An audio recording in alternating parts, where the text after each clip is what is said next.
नमस्कार, स्वागत है सभी का अपने यूट्यूब चैनल आई के हिंदी टारगेट में।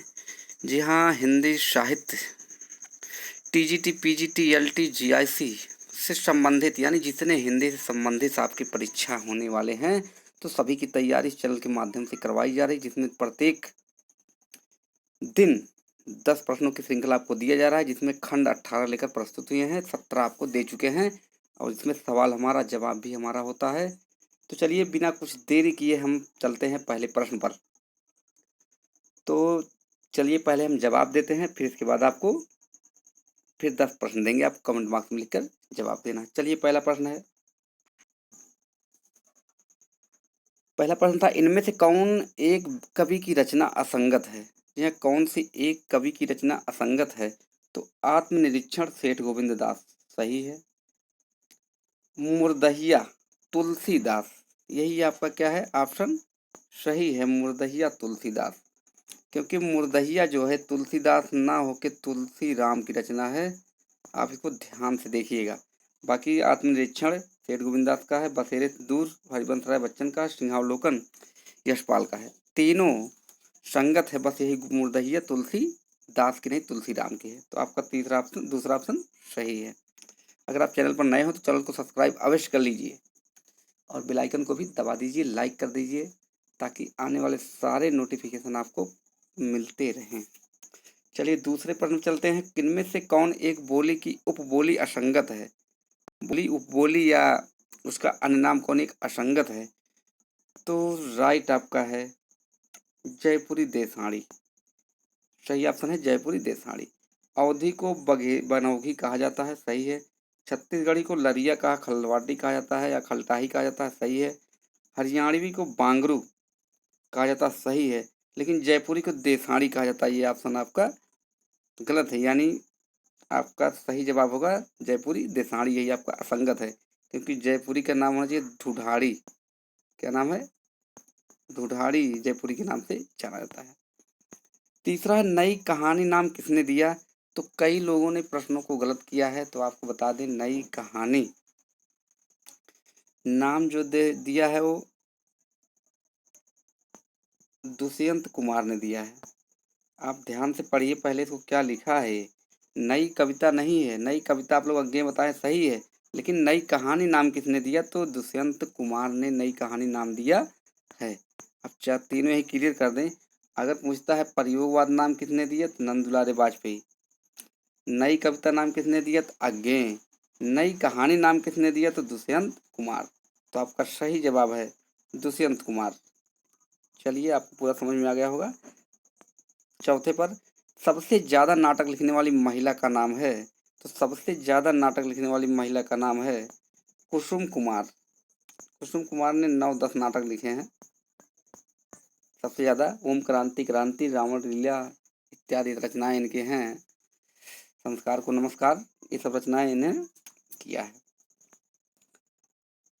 चलते हैं पांचवें पर, इनमें से कौन सी रचना नागार्जुन की नहीं है? तो कौन सी रचना नागार्जुन की नहीं है? तो सही जवाब है युग की गंगा। ये रचना नागार्जुन की नहीं है और ये रचना है केदारनाथ अग्रवाल की। बाकी भूमिजा, चनाजोर गरम, राम के प्रति इत्यादि रचनाएं नागार्जुन की है। तो नागार्जुन को आप जान ही सकते हैं, तो मक्कड़तरी में आते हैं और ये इनका मूल नाम वैद्यनाथ मिश्र था।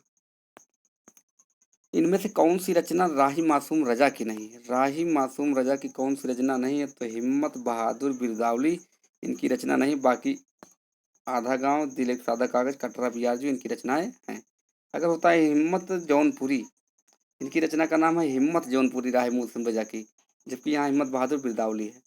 तो दोनों बातें जानते रहिए, अगर हिम्मत जौनपुरी है तब राही, नहीं तो फिर पन्ना का। तो सही जवाब आपका है हिम्मत बहादुर बिरदावली। रामानंद की कितनी शिष्या थी? तो रामानंद की शिष्या जो थी वो बस मात्र 2 ही थी। प्रश्न आपको भ्रमित करेगा, बहुत लोग ध्यान नहीं देंगे। बस रामानंद कितने शिष्य थे? तुरंत मारेंगे 12। तो ये आपको हम ध्यान दिलाने के लिए यहाँ लाए हैं। तो आपका सही जवाब है 2। 2 ही शिष्या थी रामानंद के। कौन कौन? पद्मावती और दूसरा सुरसुरी। यही दो मतलब शिष्य थी, बाकी सब थे। यानी रामानंद के 12 शिष्य हैं, जिसमें 2 शिष्य आपको आती हैं, तो कितना है 12 शिष्य। अगर पूछेगा रामानंद के शिष्यों की संख्या 12, अगर शिष्य मात्र पूछ लेता है तो आप भ्रमित नहीं होंगे, 2 लगाएंगे। सबसे पहले किस कवि को उपन्यास विधा पर साहित्य अकादमी पुरस्कार मिला है? सबसे पहले तो मिला है भगवती चरण वर्मा। भूले बिसरे चित्र पर भगवती चरण वर्मा को सबसे पहले उपन्यास पर साहित्य अकादमी पुरस्कार दिया गया है। 9वां है मूल दीर्घ स्वर। मूल दीर्घ स्वर कितने होते हैं? जी हाँ, मूल दीर्घ स्वर कितने होते हैं? तो आपका सही जवाब है 3। 7 बिल्कुल नहीं है, 3। अगर पूछेगा दिया इसको हटा दिया, अगर उसको हटा दिया तब पूछा कि दीर्घ स्वर कितने हैं, तब आपका 7 हो जाएगा। अगर पूछेगा दीर्घ स्वर कितने हैं तो 7, अगर लगाता है मूल तो आपके 3 सही है ऑप्शन। तो आपका जवाब क्या है? 3। 10वां शुद्ध वर्तनी का चयन करें। शुद्ध वर्तनी कौन सा है, इसका चयन करिए। तो कई लोग सामग्री, कई लोग वाल्मीकि, कई लोग द्वारिका, कई लोग अंत्याक्षरी लिखे हैं। तो इसमें शुद्ध जो वर्तनी है अंत्याक्षरी शुद्ध है, बाकी सब अशुद्ध है। तो आपका सही जवाब है अंत्याक्षरी। सामग्री क्यों शुद्ध है? क्योंकि माँ पर कोई मात्रा नहीं लगता, सामग्री है, इसलिए ये अशुद्ध है। द्वारिका में री का मात्रा नहीं लगता, द्वारका है। और वाल्मीकि में पहली बात तो बा नहीं रहता, पहले ही गलत हो गया, तो यानी तीनों ये गलत है, बाकी अंत्याक्षरी आपका सही है। अब आपके हो गए हैं 10 प्रश्न पूरे। अब बिना किसी देरी के हम लोग के चलते हैं आपको 10 प्रश्नों की श्रृंखला, जो आपको कमेंट बॉक्स में लिख कर देना है जवाब। देखिए कौन कौन से प्रश्न है जो आपको जवाब देने हैं। तो चलिए पहला प्रश्न, विद्यापति किस मत के अनुयायी थे? शायद आदि काल से सब रचनाएं हम लिख दिए हैं, तो कोई दिक्कत नहीं, रचना या कहीं से भी नाम हो तो आप जानते रहिए। विद्यापति के किस मत के अनुयायी थे? तो शैव, वैष्णव, सूफी, शाक्त। तो किस मत के थे तो आपको बताना है। दूसरा है, इनमें से धनपाल की रचना कौन सी है? तो कौन धनपाल की रचना है जो ग्रंथ कवि में आते हैं? तो कौन सी रचना है? ढोला मारूरा दूहा, परमात्म प्रकाश, भविष्यत कहा, महापुराण। तो 4 रचना है, चारों में से कौन इनकी है बताना है आपको। तीसरा प्रश्न आपके सामने रखा गया है, विद्यापति किस नरेश के दरबारी कवि थे या किस राजा के दरबारी कवि थे? तो राजा जय सिंह, राजा शिव सिंह, राजा हिम्मत सिंह, राजा भानु प्रताप सिंह। तो 4 सिंह हैं, और चारों में कौन सिंह है ये आपको बताने।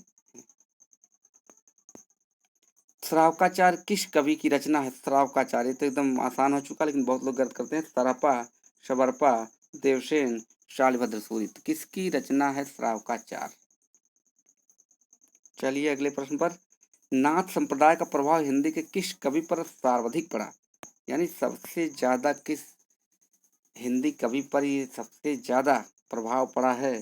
तो कबीर, नानक, सुंदरदास, विद्यापति को। तो चारों में से किसको पढ़ा है ये आपको बताने हैं।